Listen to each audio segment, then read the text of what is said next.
Hi, and welcome to the Stock Scores Market Minutes for September 26, 2017. This week, we're going to talk a little bit about risk management. Big losses on individual stocks are what hurt performance more than anything. Now, losses are inevitable. You're not always going to be right with your stock picks, and so you have to go into every trade planning to lose, knowing the floor price for a purchase that will make you take that loss. When it gets there, take the loss. Now, that price needs to be at a place that makes sense.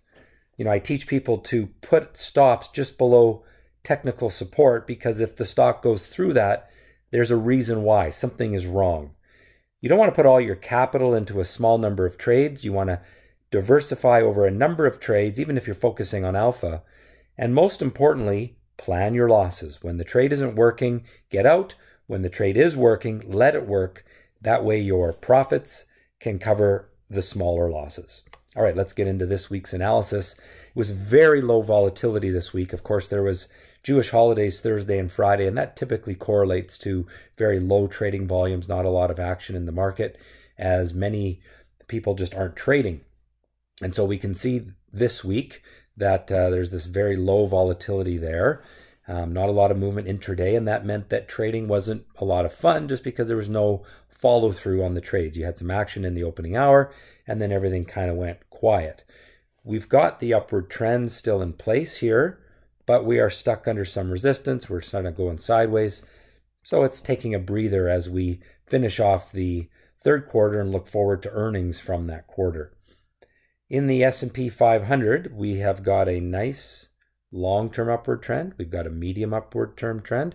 And so you can't help but call this a bullish market, even though countless people say, oh, it doesn't make sense. The crash is coming.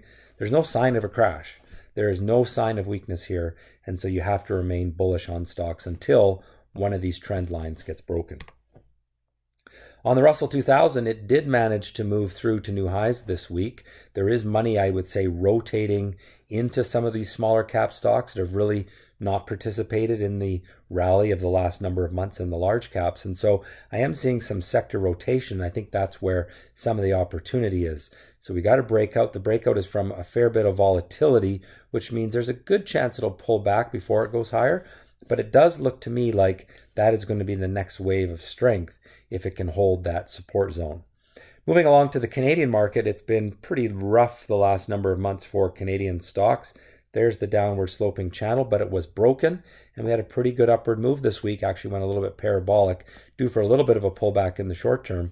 But I do like the Canadian market here, and we'll see why when we look at the longer term chart. There is a break of a downward trend line. Now, it's a little bit tricky because if you draw this downward trend line across the tops, you can see that we haven't quite broken that yet. If you do it across the bodies of the candle, well, then you see that that trend line is broken. So I want to be a little bit cautious still. I like this flag break. You have an upward trend. You have a drift lower, kind of a flag. And now we're getting a break to the upside. That should resolve with higher prices ahead. Just let's see how it deals with these levels of resistance before we get too excited. But I do think money can start to go back to work in the Canadian market. TSX Venture, pretty sleepy. Of course, gold and oil are stuck and not seeing a lot of volatility and a lot of action. But remember, this market tends to do well from October till May. We're just finishing off the weak season for stocks, particularly speculative stocks. So the time traditionally to make good money in the market is just around the corner. So get ready for that. Treasuries have fallen back a little bit, still in the upward trend, and therefore interest rates still drifting lower, but we got to make sure we hold the bottom boundary of this upward trend line and see that bounce higher. If we in fact break down through this, well, then perhaps interest rates are finally going to rise. Just don't see that yet. On the US dollar, it's stabilizing. It's busted through support and tried to hold that for a week. It broke through it. I think the US dollar more likely to go lower than higher unless we get the downward trend line broken. So for now, stay a bear on the US dollar unless this downward trend line gets broken, which no sign of that yet, but certainly could happen any week.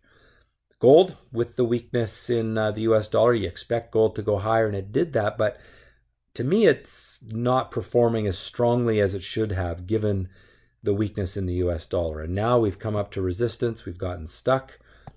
Still not a terrible chart, but it just seems like gold has not got the same hedging status as it once did. With all the derivatives that are out there in the market, you don't see people rushing to gold in times of conflict like you used to.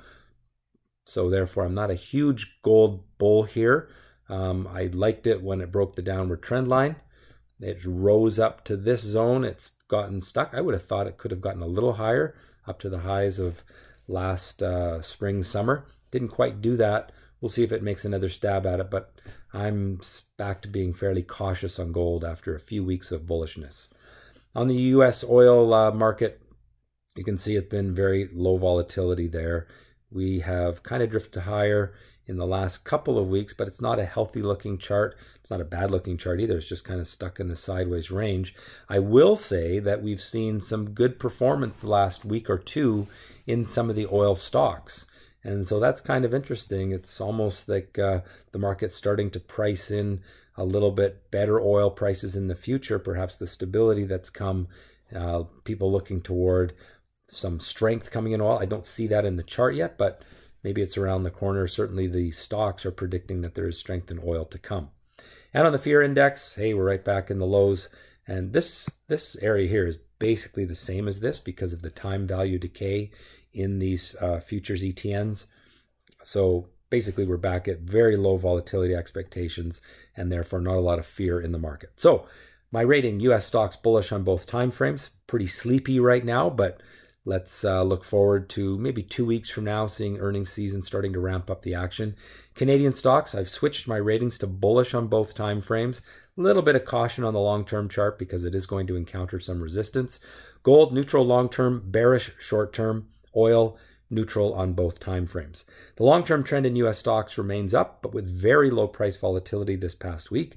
Final week of the quarter will bring little news to drive action, so traders should be very selective and focus on the alpha stocks, those trading abnormal volume, over the next week or two, because those are going to be the key areas that will drive the action, and there's not going to be a lot of it.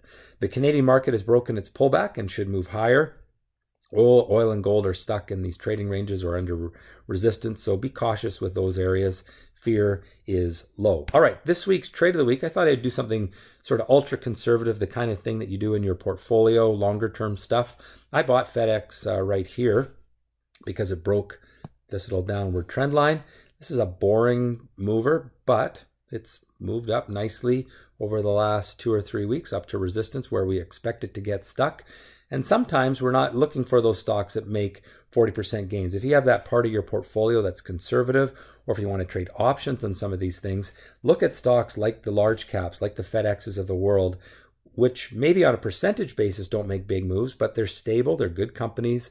And if you want that conservative part of your portfolio, look for those breakouts through resistance, breaks of trend with the abnormal action. It often comes before a little upward move. So, sometimes we're not going to do the exciting stuff in our retirement savings plans, those sorts of things. And these are the kind of setups that you want to look for. All right, well, that has been the Stock Scores Market Minutes. Please subscribe to the channel if you like what I do. Like the video, tell your friends, and most importantly, trade well.